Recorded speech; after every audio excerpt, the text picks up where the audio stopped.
This is Maurice Jones-Drew, and you're listening to the What's Bruin Show. 1, 2, 3, 4, 5, 6, 7, 8, UCLA, fight. You're listening to the What's Bruin Show, part of the What's Bruin Show Network, with your hosts, Jake Merrifield, Bill Shirley, Jamaal Artis, and Mike Regalado, bringing you anything and everything UCLA sports. And now, it's time for the What's Bruin Show.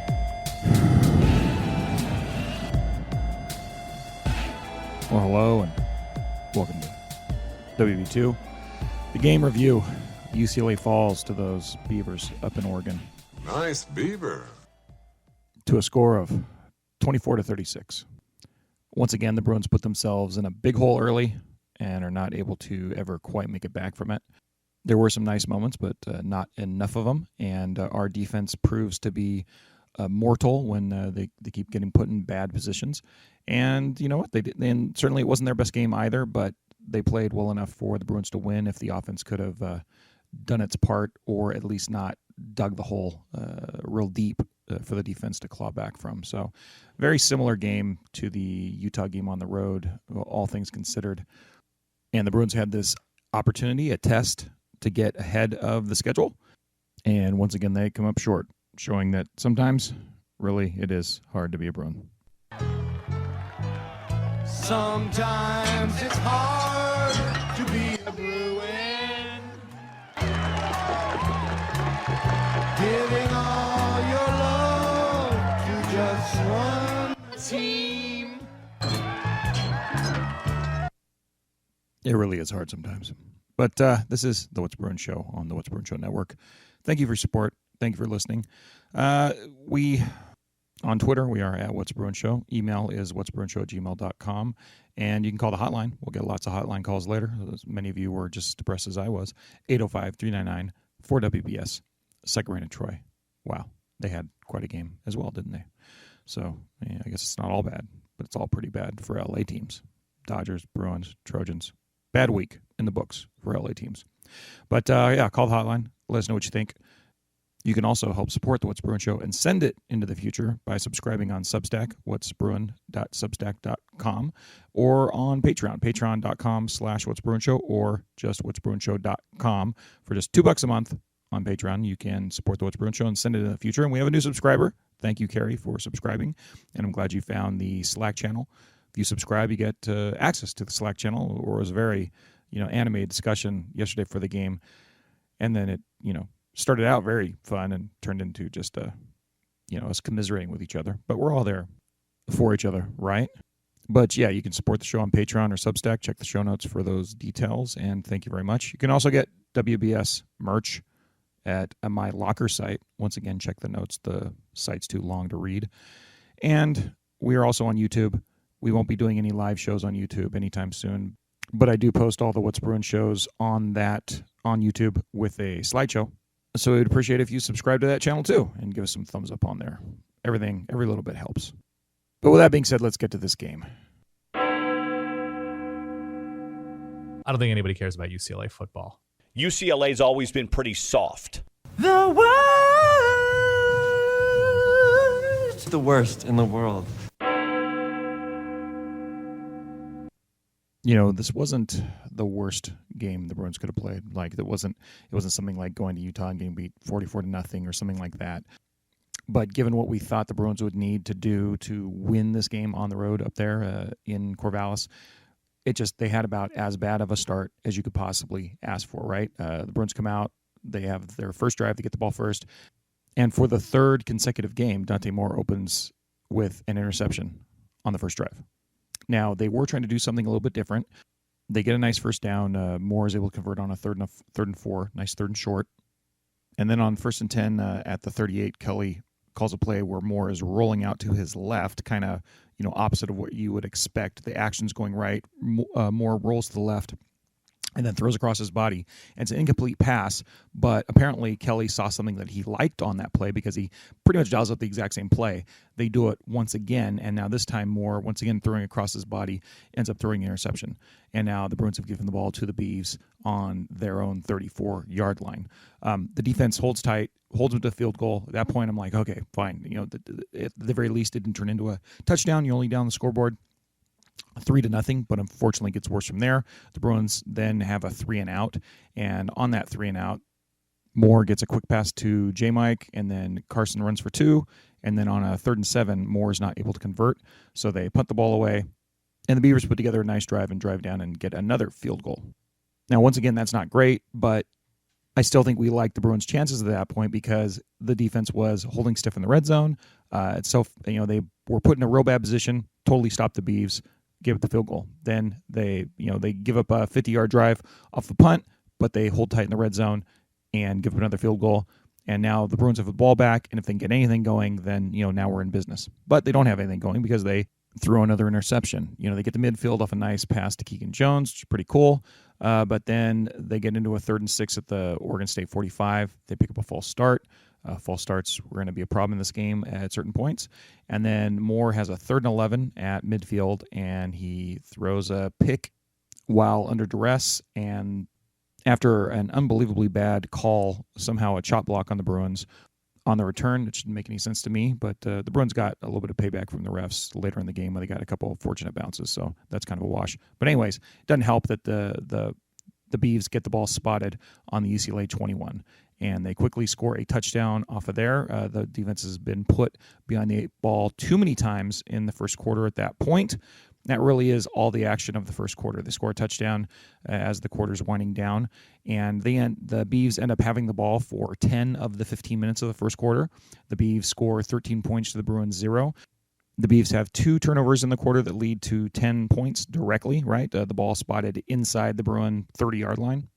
And in a game that you lose by 12 on the road, guess what? 13-0 ends up being the difference in the game, doesn't it? And that's not even mentioning the fact that a few minutes later, the Bruins will have a pick 6 going the other direction.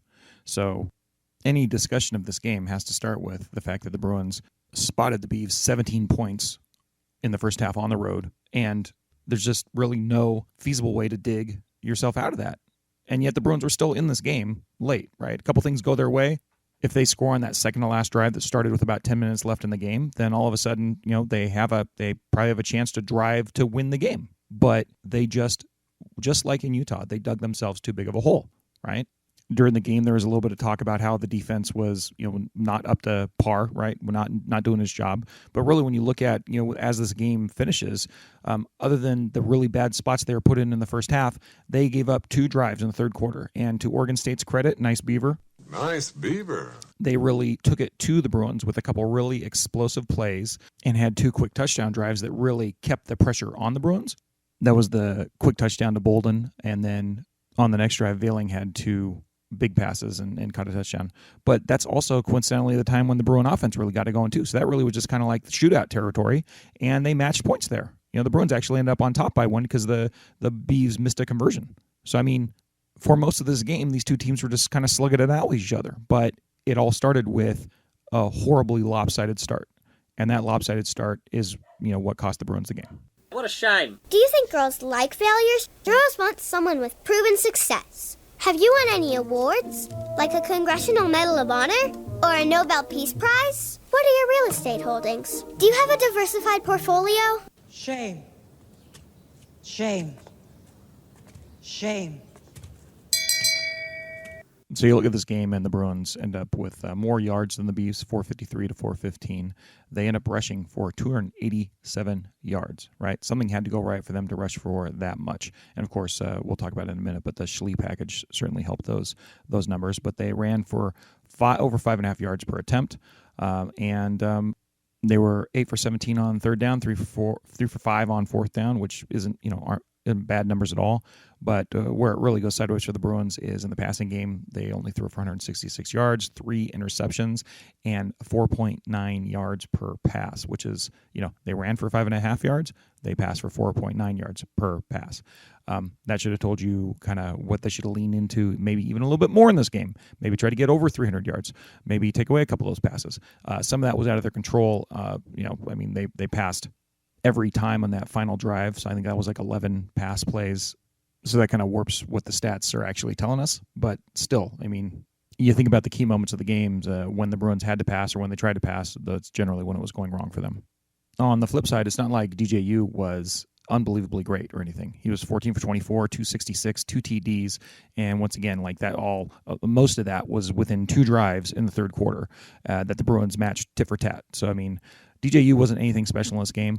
I thought that the Bruins would have been better off if, obviously, they could have given him a little more pressure, but the Beavs did a good job of mixing it up and keeping the Bruins at bay a little bit by running the ball well enough. I didn't think they were spectacular by any stretch of the imagination, right? They were given a 13-0 lead, and then they kind of just, kept the Bruins at bay from there. And they ran the ball for 133 yards, 4.8 per attempt. Martinez looked decent. Fenwick looked decent, but neither one of them, I thought the Bruins looked much better running the ball throughout the game. I mentioned that the Bruins were outpossessed in the first quarter by 10 minutes to 5. But by the end of the game, the Bruins had actually evened that out and ended up holding the edge in time possession narrowly 30 minutes, 15 seconds to 29 minutes and 45 seconds. So, the proof is right there in that pudding.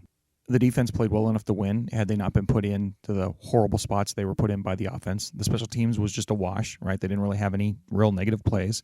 But the offense really put the team behind the 8 ball early, and they never were able to fully recover. Now, after the Utah game, it was certainly my thought that was a really tough environment. Dante Moore's first exposure to that environment, and obviously he played horribly. But I thought that, given that experience, the next time he's in that environment, he probably would play a little bit better. Well, and then he comes out against Washington State, and he played better against Washington State, but once again started with a mistake. And now, coming into this game on the road, I thought he would be better equipped to play a little better, but it just didn't seem like that happened. That doesn't mean he's not going to be a spectacular quarterback, but he's just not there yet, and I think it's pretty clear. Some people point to the lack of protection, and he's run for his life and all that kind of stuff. I didn't see that in this game. 3 of the sacks that, he got sacked 5 times, but 3 of them were all in the last 5 minutes of the game off of a 4th and 18, a 1st and 20, and a 2nd 21. Obvious passing downs, obvious passing situation, and, it's kind of like how they ended the game passing 11 consecutive times. At that point, you're down by 12 inside, 5 minutes. That's really when the stats do get warped. But during the bulk of this game, he did throw an interception on like a 3rd and 8. There was long yardage that put him in situations to throw these picks, but he still threw the picks. And I think one last week in Washington State, the first one he threw was the result of him being pressured and kind of hit a little bit. One in this game, he took a shot to his shoulder and he threw one like that under duress. But he's got to get start to develop a feeling of when he can't be getting rid of the ball and not trying to make too big of a play, right? Swallow it and just take it and live to fight another day, because this defense is a defense you can really count on not to give up, really long drives, I think. They gave up a couple explosives against Oregon State this game, but for the entire season, they have been doing a pretty good job. So if you make teams drive the field on them, you're in a pretty good position. So be a little more conservative. And along with that, I'm not just blaming Moore. That goes along to how Kelly kind of called this game early, and how he's called pretty much all these games. He's really coming out trying to establish the pass, letting Moore kind of chuck the ball around a little bit, but it's backfired 3 games in a row. And I think that, especially given that they have this battering ram in Carson Steele, they have a lot of other running backs and a quarterback that gives them a different look. We're talking about the Schlee and the Schlee package, right? And only one team has really been able to stop them from running the ball this year, and that was Utah, and they've pretty much stopped everybody from running. So I just think Kelly has got to find a way to start a game without putting them behind the 8 ball, because that's really what has cost them in 2 of these games. In 2 games in which you weren't expected to win, 2 games when you're an underdog, but at the same time, 2 games that you could have won, I think. And that's what's so frustrating for all of us Bruin fans, right? Is that you could see how they could have won this game. You could see how they could have won the Utah game if just they don't put themselves behind, right? Why did we have to wait this long to get the Schley package out there? That's what I want to know, right? You see it in this game, and it works big time. Don't you think that might have come in handy against Utah? I think it might have. Kelly started with the rollouts against Washington State, and that helped, right? He's adjusted from the Utah game. He started out this game trying to get a lot of tunnel screens going, and they worked to a degree. But, really, I think just, what happened in this one was they learned a little too late that they could run the ball kind of at will, pretty much, and by that time, they'd already screwed around and given up the 13-0 lead. I don't know. I feel like I'm talking in circles a little bit here at this point, but the bottom line is, when you're on the road in these super hostile environments, that you want to give your young guy the chance to be free and feel confident and all that stuff. But when it's obvious that he's not, maybe go with where the strengths are. And the Bruins obviously had a strength in this game. I mean, they almost ran for 300 yards, for goodness sakes, but they come up on the short end. Your entire life has prepared you to publicly fail. You're just failing to see that right now. Well, I'm sorry, all right. I lost my mojo. Shame. Shame. Shame. All right, we'll do a short version of the Ballerz section today because there's not a whole lot of ballers to give out, I don't think. I will give some ballers to the Bruin running backs. Just a baller, man. Straight baller. He's just a baller, man. That's like Carson Steele. Harden.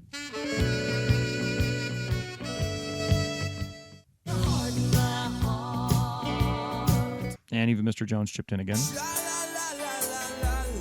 And Colin Schley. I don't have a drop for Schley, so if you guys got any suggestions, let me know, because hopefully we'll see some more of him this year. I hope he's not too dinged up. He looked kind of beat up coming off the sideline.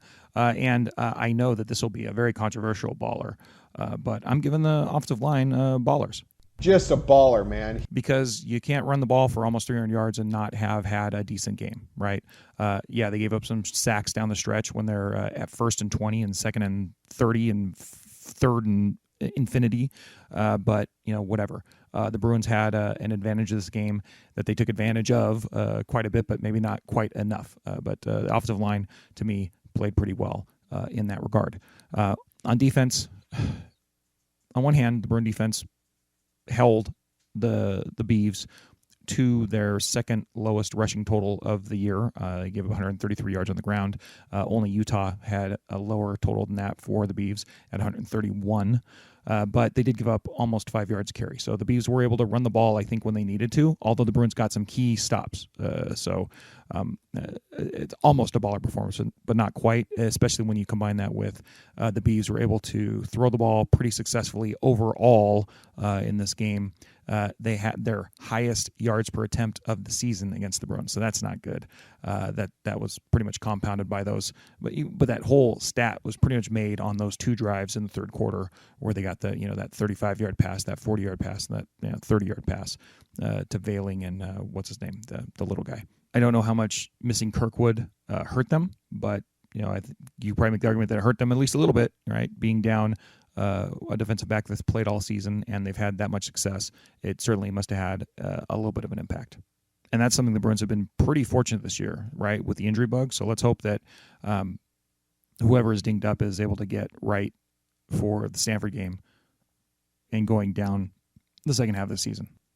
So I want to give the Bruins a baller on defense, but I can't. Even though they were put in the bad spot and they give up, they held stiff through a lot of the game. But 36 points is 36 points. 3 touchdowns is 3 touchdowns. So there you go. Hopefully a bounce-back performance next week against Stanford up on the farm. Didn't you say in your resume that you did 4 years at UCLA? Yes. Technically, if you consider Ballerz an extension of the campus, which everybody does. So looking ahead, you'd have to say the Bruins are, where we thought they'd be in the preseason. They're pretty much right where we thought they would be, right? They didn't really score any big upsets, but they didn't get upset either. So 4-2 going into the back half of the season. And, if you asked a week ago, you'd say that, my gosh, 5 out of the next 6 games were imminently winnable and they'd be big favorites. But now after this weekend, as usual with the Pac-12, we're more confused than ever. So, let's just do an arrow up or arrow down on the schedule going forward and see where we're at. I'd say still with Stanford, even though they had that amazing victory over the Buffs, gee whiz, Cardinal. How the hell do you manage that? You'd still say the Bruins are fairly confident they're going to go into that game and probably be able to beat Stanford, even though it's on the road and even though we have a million horror stories at Stanford. I think we're still pretty much a thumbs up on that game. The Buffs, I'm still a thumbs up on the Colorado game. I just don't think that Colorado, they're proven that they don't have anything in the middle of their team on offense or defense. So I think the Bruins should be able to win that game at home. I think we're all pretty comfortable with that. So the Bruins should be 6-2 after 8 games. Then, if you asked me a week ago, I would have thought at Arizona was looking like a pretty good prospects. In fact, talk about regretful things. I just booked the trip to go to Arizona. That's right, Leo. I'm going. Mike's going. Jamaal will be there already because he lives there. So we're going to Arizona. And coincidentally, like literally 12 hours after I booked all my travel, then my daughter told me that she's coming down from Cal to play at SC in a club softball game on that weekend. So not only do and after watching Arizona kick the living shit out of the Cougs this week, very, very confused and very conflicted now, right? Getting back to what we think the Bruins record will be, they're going to be 6-2 after the Colorado game, but going to Tucson against a Wildcat team that actually looks to be firing on all cylinders now. Whew, that's a kind of daunting prospect. So we got to cross our fingers and hope the Bruins can win there. But, we'll see. So to me, getting down the line to the rest of these games on the schedule, to me at this point, that looks like the toughest game on the Bruins schedule right now. And the next opportunity for the Bruins to prove that they can win a tough road game right there. And then beyond that, so let's say the Bruins do pull it off, because I think before the season started, we'd say, oh yeah, we think they were probably able to win that game even if it's going to be close, right? So let's say the Bruins are 7-2 after 9. They're going to host the Sun Devils. We think they're going to win that. I don't think there's any reason why we wouldn't think they would win that. So now all of a sudden they are, the only reason you would say they wouldn't win that is because, last year in the same spot, they lost at home to Arizona going into the SC game, right? But let's hope they can avoid that hiccup once again. So now you have them at 8-2 going to the Mausoleum. And I don't know.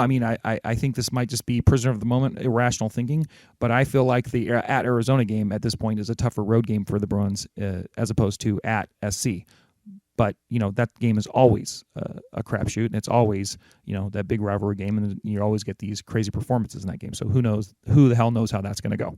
And then the Bruins finished the season at the Rose Bowl against Cal, and I think we'd have to say that, Cal has looked a little bit frisky, but, you still think that the Bruins should be able to take care of business. And so, that's where we're at. You'd figure they have 4 pretty comfortable, quote unquote, assumed wins to get them to 8 wins. And so I think that, looking at this season after it's done, like, how are we going to feel? Kind of somewhere on the spectrum of thrilled to, oh my gosh, let's just fire everybody. And of course that changes from game to game, right? These extreme swings we feel after they have a win or they have a loss. Oh my gosh, you don't want to see the Slack feed right now. Mike, I won't read the quote, but he's somewhere on the spectrum closer to Michael Hanna than he is to who we know and love as Mike Regalado. I'll tell you, he's in a dark place right now. But, how we're going to feel at the end of the season is really going to come down to, I think, how they're going to do in these last 2 big road tests. And that's at Arizona against the Wildcats and at SC. And that'll be the difference between 9 wins, which I think is the, if they split those games, which is the borderline, whatever, raise our hands up and shrug and say, well, I guess we'll keep Kelly going into the Big Ten game. Or 10 wins, they finish season 6-0, and that's a big ask. I understand that right now. But could we all see them doing it after looking at how the first part of the season went? I think we could see that, right? Looking at the opponents on the schedule from now on. If you look at the season as a whole and not just this week, obviously we have to adjust our expectations about Arizona because of this week and because of what they did last week. But if you look at the schedule as a whole, and look at the schedule that's ahead of them now, you have to say the toughest team they have to face is Arizona, and then SC, and then everybody else. But they're all games that if the Bruins can put together a good game, I think they have a very good chance of winning all of them. Now, losing this game is crushing because, we had all talked ourselves into the Bruins are Pac-12 contenders. And you know what? They still might be able to make the Pac-12 title game, although the odds for that go down dramatically after picking up the second loss. And if they do go to the title game, it will be because they go undefeated in the back half of the schedule. They're not going to make it with 3 losses. There's no way that's happening. But when you look at the other contenders, I mean, you can see the way that they could get to a tiebreaker and make it in, because we have to elevate Arizona, I think, now to a contender, but the Bruins still have them on the schedule. They already have 2 Pac-12 losses to Washington and SC, and so if the Bruins beat them, that would knock Arizona out of the race. So they're gone. You look at Washington State, the other team that the Bruins beat in the conference season so far. Now they have 2 conference losses.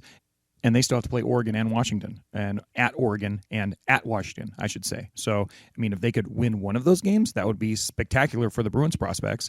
But you probably aren't going to count on that. So we can cut the Cougs out of the mix. The Bruins are ahead of them. Now, as far as the teams that the Bruins are even with or behind, right? The Utes, they suffered a loss to the Utes, so now they're behind the Utes in the standings for sure. Even if both teams go undefeated down the road, the Utes have only suffered 1 conference loss. But we still haven't seen Cam Rising. They have to go at SC versus Oregon, at Washington, at Arizona on the back half of their schedule. A much harder schedule than the Bruins, and you got to hope that Utah can upset Washington or Oregon, right? Upset one of these teams, knock them down a peg, but they're not going to finish with 1 conference loss. I mean, if they do that, then the Utes deserve to be the third time Pac-12 champions in a row and end the Pac-12 on a Utah dynasty. But I don't think that's going to happen, especially with the uncertainty around Rising, right? But Utah is going to be, I think, by the end of the season in firm take down a contender mode, because they play all these games. So, but I'm going to take Utah off that list of contention too. Oregon State, the team the Bruins just lost to, they have a loss to Washington State so far, but now they have wins over the win over the Bruins and the Utes.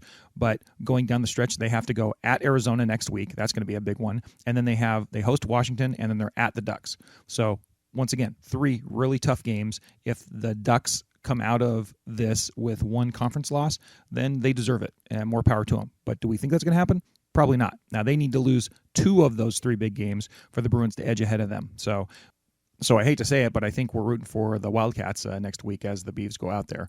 But we'll have to see how that goes. But just watching the Beavs play in this game, right? I think I think we're all of the opinion that the Bruins lost this game more than the Beavs won it. At least that's my take on it.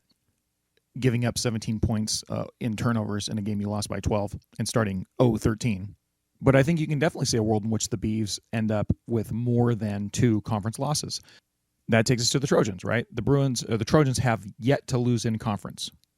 Them getting blown out by the Domers means nothing for the Pac-12 conference race, of course. However, as I'm sure as you all know, we've heard it a million times, right? This is the Trojans' Pac-12 lineup going down the stretch.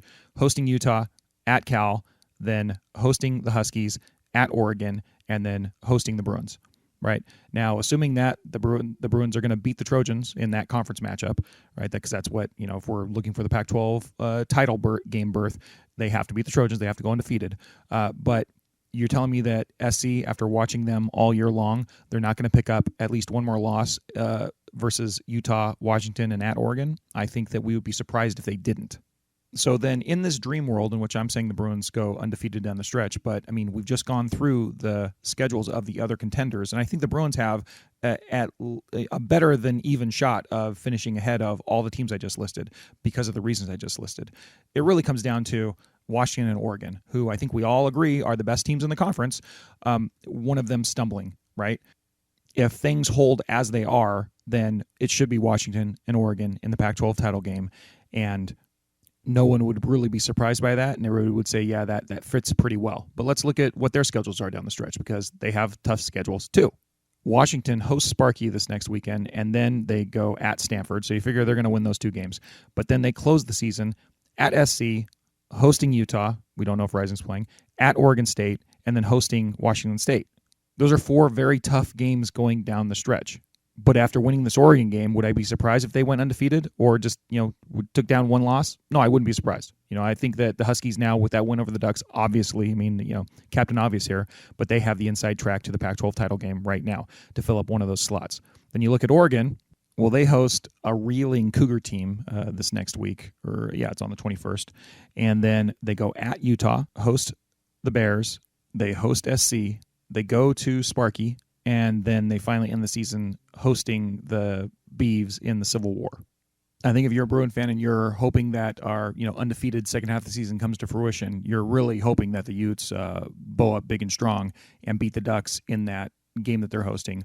or it comes down to probably the Civil War in that last game, right? Because I don't feel like the Ducks are going to lose any of those other games. SC could rise up and bite them, but at this point, I don't think you could predict that. But the bottom line is the Ducks and the Huskies are going to be a hard team to get over on, and that wouldn't have been different if the Bruins had won this game against Oregon State. If they would have split the Oregon State and Utah games, which is what we had our fingers crossed and were hoping for before the season started, it wouldn't change the fact that the Ducks and Washington are both very, very good teams. But the Bruins still do have a schedule advantage over all of these teams going down the stretch. And in losing both that Utah and that Oregon State game, they just kind of gave up their ability to seize it outright. Now they got to hope for a tiebreak or something. But still within the realm of possibility. But the conference race really isn't what I think that Bruin fans should be worried about for the rest of the season. It really is just having the mindset that the Bruins should be winning the rest of these games. And anything really short of that will be a big disappointment. This really is shaping up to be like one of those Mora years where the Bruins were a pretty good team, a pretty fun team to watch. They had a pretty good defense. They had a pretty good offense. Well, maybe not this year with the offense, but you could see it rounding into form, especially as they go into the back half of the schedule. But this is really just like those Mora years, right? They make the Pac-12 title game, but Stanford is demonstrably better. They are in the race for those years, but it didn't really matter because you knew Oregon and Stanford were better teams. And head-to-head, they got smoked.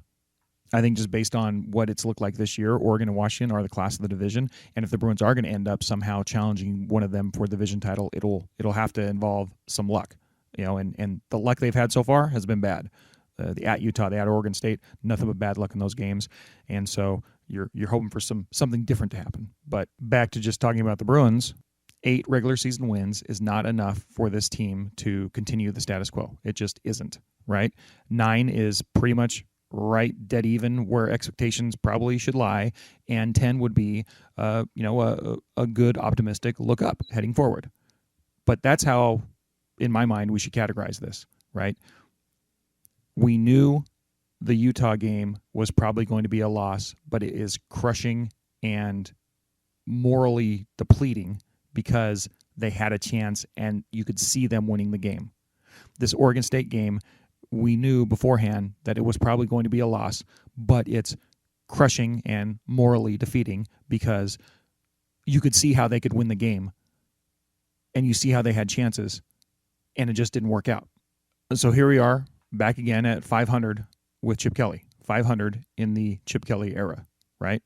31 up and 31 down. And we get excited by every big win because it's part of a 21-10 run over the last 3 years, but then each loss is deflating. This just reinforces that we're just spinning our wheels with this guy, right? So wherever you fall on that spectrum, you're completely justified in your opinion, and I'm not going to argue with you. And it feels like we just fluctuate with every win and loss because we can't get unstuck for 500, and that is Kelly's biggest problem right now. But this is his opportunity, right? If the Bruins all of a sudden finish 10-2, even 9-3, but 10-2, that gives us a little bit of wiggle room, a little bit of distance, and heading into the Big Ten future, I think that we could, but anything short of that, and I think we have to just be asking ourselves, what are we doing? All right, it's time for your guys' calls. How bad is this? Be honest. Is this Windows Vista bad? It's not iPhone 4 bad, is it? Don't tell me this is Zune bad. I'm sorry. It's Apple Maps bad. Once again, you can call the hotline at 805-399-4WPS, second rate of Troy. I'm sure it'll be fun listening to these, kind of like a tooth extraction. Who do we have first? Hey guys, this is Des from Santa Clarita. I'm calling in with 14:10 left, second and 11. They just got a stop on a run, and we're rushing like crazy, 274 yards, but we're giving up 255 yards. God, that's horrible. And I've been saying it, I've said it on Slack for a couple of days, and really offsides. And they really need to treat Dante like Pittsburgh did in Ben Roethlisberger's first year. A lot of running and safe passing. That's what's needed. Against weaker teams, let him air it out. He can handle that. But with our offensive line currently, when it comes to protection and him just eyeing down eye candy to give up picks, it has to come to an end. I was hoping for an 11-1 season. There's still enough time left in the season and this game to kind of turn it around. But if it happens, it happens. If it doesn't, it doesn't. At least both LA teams lost today. Hopefully we don't lose by 21. Anyway, hopefully we win. I'll call it back to that. But go Bruins. Thanks, Ez. I think that really is a good strategy to go with going forward, and I wish kind of we would have employed that a little more on the road, and that is take a little bit off Dante's plate and put a little more on the running game. But, against Utah, you didn't really know what it was going to be like. We all thought that he was going to play better on the road, and you had indications that he could play better on the road. And then he goes in there and throws the pick six, and then from that point, that was just ugly. In this game, against Washington State, Kelly did change the game plan with more a little bit. And in this game, like I said, he had a couple of those pet plays. He had, the rolling to the left stuff. But still, I think, with as well as they ran the ball, they could have run the ball even more. And then maybe the game's not coming down to you needing a drive where all you do is pass the ball down the stretch and, you're exposing him to getting sacked and you're exposing your offensive line to having to protect like that. So, yeah, I think that's all very wise, Des. Who's next? 3 false starts. No protection on a blitz. And one, I wish, even though I was happy to see Dante start the season and he looked great and everything, I truly wish we would have stuck with Ethan or gave it to sleep. But Ethan should have started the season, should have been the man. And we probably would be in a better position. But, Dante's still the future. He is the future. And, God damn it. Go Bruins. That sounds like Des again, watching that game come down to a close. And I think I just mentioned a moment ago, like I said, going down the stretch, you have to pass it all the time. You have all those long distances. And, they're false starting and getting sacked and all that stuff, and it was not pretty. I would just, going back and looking at how Ethan looked, the first couple, game in the action that he had versus Moore, against the competition, I don't think that we would go back and make a different decision if you play those games out. So, right now, it kind of feels like that maybe you can justify it. But look at how the actual games went, those first 3 games, and the opportunity that Ethan did have and how it went for him. And I don't think we'd make a different decision given what we had going forward. I do wish we would have played Schlee a little bit earlier. But, what are you going to do? Go Bruins. Mike for Santa Clarita, you called, and your call was pretty much unreadable. You kept cutting in and out. So the only thing that I was able to recover that came out as a full sentence was this. I'm not mad. I'm just disappointed. I think the last final games were a little bit suspect in Chip's play calling. I think I echo both of those sentiments, Mike, and I think I talked about it a little bit earlier. But yeah, protect the rookie, and I'm not really mad at this point. I am just a little bit disappointed, or a lot disappointed, probably like a lot of you. Who's next? First off, I love the show. Always listen to it. We love you too. Love the What's Bruin show. Very deflated, very sad. A lot of emotions kicking in right now. I had so much hope and optimism. As much as people are trying to burn Chip Kelly, I think it is, but it isn't him. But I guess he takes sole responsibility for the team, so it makes sense. But I saw flashes and glimpses of his offensive schemes, which are great. And I really don't want another head coach. I think he's the right fit for UCLA. I think he cultivates and gets people to the NFL, great kids, etc. I just think we want to win, and I think it's very disappointing when you are in this predicament with a true freshman quarterback. And I don't want to say it's Dante Moore, but it can be Dante Moore. Just a lot of mixed feelings going on right now. We didn't really get blown out. We were in the game at the end. There was hope. I think that fourth and 13 or 20 was kind of questionable. I would have hit the field goal, got the defense out, tried it again, but certain things like that. But Keegan Jones, get Schlee in there, which he got hurt. But I'm saying get Keegan Jones in there, get the tight end in there, mix it up. A lot of sadness going on, but it's okay. We'll click. It'll click. Go Bruins. Yeah, no, but hey, you didn't leave your name, so next time when you call, leave your name. But we love you too, and you kind of said it as well as I could say it, so I won't say it again. But yeah, I still kind of lean towards I like Chip, and there's a lot of things to be proud of with this program. But you know, we can just these deflating losses where you're almost getting over the hump only cut it for so long, I think. And when you look at the overall record, 31 up, 31 down. It just gets the longer it sticks around that point, right? The harder it is to rally the troops and get behind them. Hey guys, this is Mike and Mike from the Brew Crew. yeah, we have a little YouTube channel where we talk about the games and recap the games. Man, today sucked. So I just we're first time callers, and I wanted my boy Michael, who's 10, to talk about. And you cried over the Bruins today. Yeah. Embarrassing to say that, but it is also honest. Yeah, I heard my 10-year-old boy. I feel like a true Bruins fan. I heard my 10-year-old boy cry saying, I hate being a UCLA fan. This sucks. It hurts. Why? Get used to it, right? Guys, I got a question for you. Do you think we should have started Colin Schley? If he starts for us, do you think we beat Utah? And at what point do you just give up on Chip Kelly and say it might be smart to move on? How do we always get out-coached by coaches who have less and they do more with less? I'm just interested to hear what your guys' opinion is on that. You have anything you want to say, Tom, before we hang up?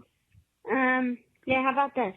What do you do to take your anger out on when you're mad at the Bruins?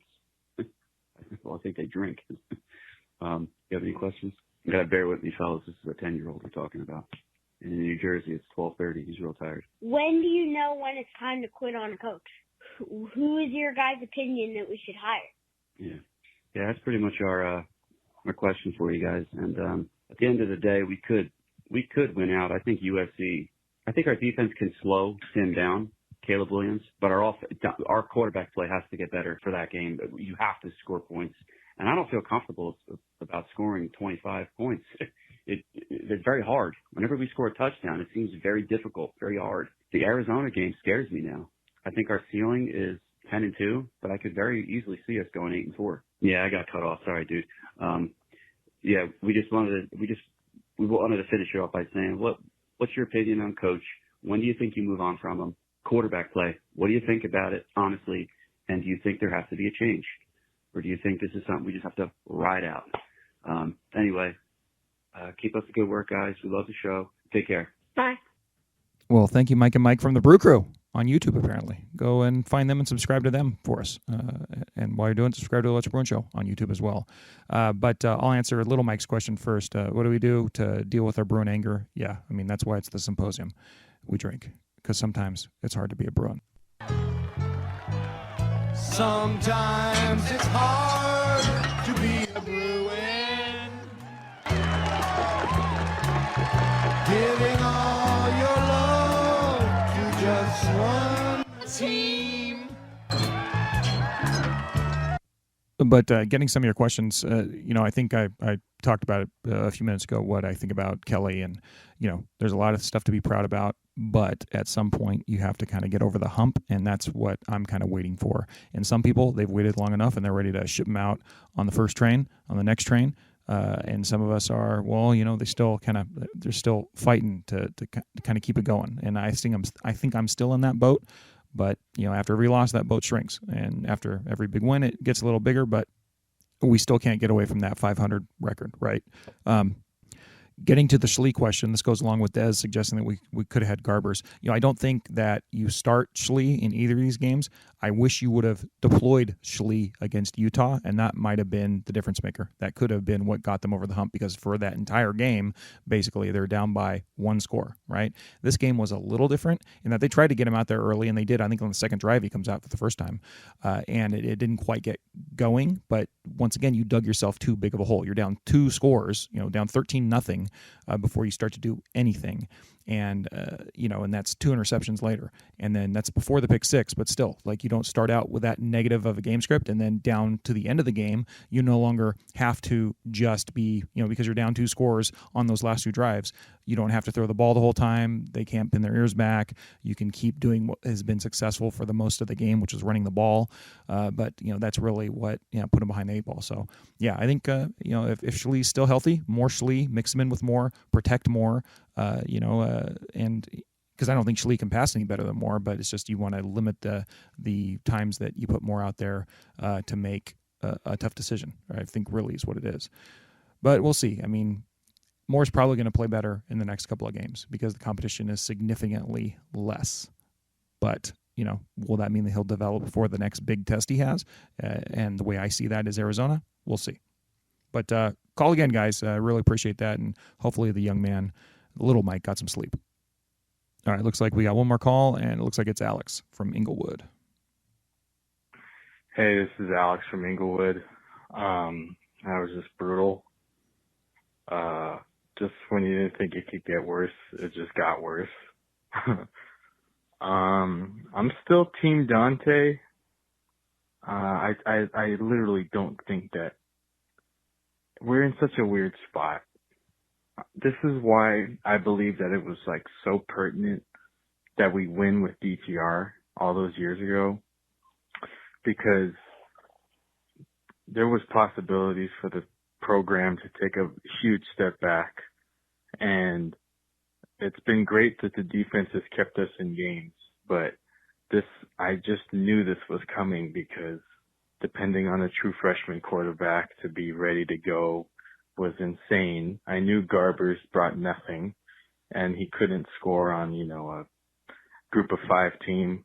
Colin Schlee looks great running the ball, but he just broke his sternum, I think. That was pretty sad to watch, because he was just a lightning rod for the defense, or for the offense. So it's really shitty to lose him, because he was the one thing keeping Dante, like, not having to force the ball. I don't know. I don't know what's going to happen for the rest of the season. It's not looking great. We might lose 2 to 3 more games. And if we lose 2 to 3 more games, we're going to sit at 7-5 with a schedule this bad in year 6. Like, that's fucking embarrassing. And Chip Kelly should be fired. I thought he should have been fired after year 4, but definitely should be fired now.